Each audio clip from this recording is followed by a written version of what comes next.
Sejarah Islam di Indonesia telah melewati perjalanan yang panjang dan kaya akan pengaruh budaya, sosial, dan politik. Islam diyakini telah masuk di bumi Nusantara ini sejak abad ke-7 Masehi. Islam masuk melalui pantai barat Sumatera, tepatnya di Barus. Bukti yang menyebut Islam masuk pada abad ke-7 diantaranya ditunjukkan oleh berita Cina dari zaman dinasti Tang. Dijelaskan dalam catatan tersebut bahwa pada tahun 674 Masehi terdapat perkampungan bernama Barus atau Fansur, yang dihuni oleh orang-orang Arab yang memeluk Islam.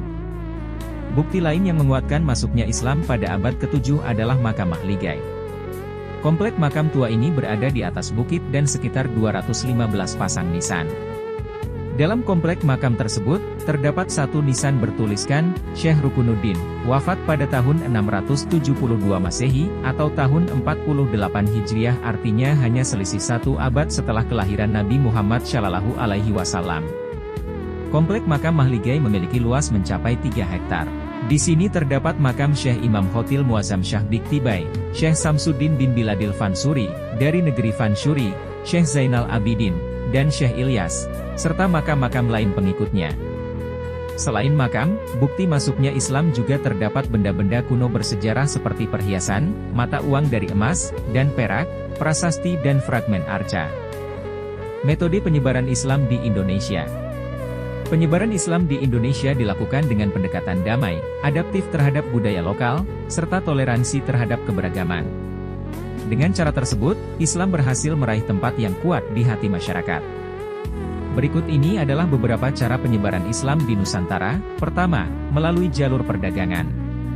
Islam diperkirakan masuk ke Indonesia melalui jalur perdagangan sejak abad ke-7 hingga abad ke-11. Ahmad Syafrizal dalam penelitiannya yang berjudul Sejarah Islam Nusantara dalam jurnal Islamuna tahun 2015, menyebutkan, sejak awal abad ke-7 Masehi, kaum pedagang asing sudah mengunjungi beberapa pelabuhan di Nusantara, seperti Aceh, Barus, Palembang, Sunda Kelapa, dan Gresik. Kedua, melalui jalur pernikahan.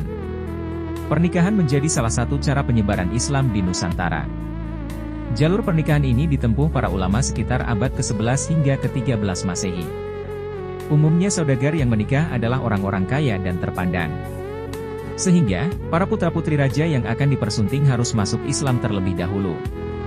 Jalur ini memiliki andil besar dalam menyebar Islam di Nusantara. Ketiga, melalui jalur pendidikan. Jalur pendidikan ini dibentuk oleh para dai yang mengabdikan dirinya untuk menyebarkan Islam ke wilayah baru, salah satunya Nusantara.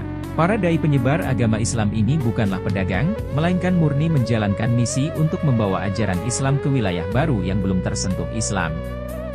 Dalam praktiknya, mereka dipandu oleh para pedagang. Jalur pendidikan ini memegang peranan yang cukup penting. Sebab, melalui dakwah Islam yang semula dikenal di pantai-pantai sepanjang jalur perdagangan, akhirnya bisa berkembang luas hingga ke pulau-pulau Indonesia bagian timur. Keempat, melalui jalur akulturasi budaya. Agama Islam masuk ke Indonesia tak luput dari peran akulturasi budaya yang dilakukan oleh para dai. Hal ini terjadi sekitar abad ke-12 hingga ke-14 Masehi. Cara ini salah satunya dilakukan melalui pertunjukan wayang yang dilakukan oleh Sunan Kalijaga. Ada juga strategi penyebaran Islam melalui permainan musik yang dilakukan oleh Sunan Bonang. Kelima, melalui jalur politik. Penyebaran Islam di Nusantara juga dilakukan melalui pendekatan politik. Salah satunya adalah berdirinya Kesultanan Demak yang kental dengan peran Wali Songo. Pemimpin pertama sekaligus pendiri Kesultanan Demak adalah Raden Patah yang merupakan putra dari Brawijaya V, Raja terakhir Majapahit. Berdirinya Kesultanan Demak ini memudahkan penyebaran Islam di tanah Jawa. Ketika seorang raja telah memeluk Islam, maka rakyat pun akan berbondong-bondong mengikutinya, wallahu a'lam bishawab.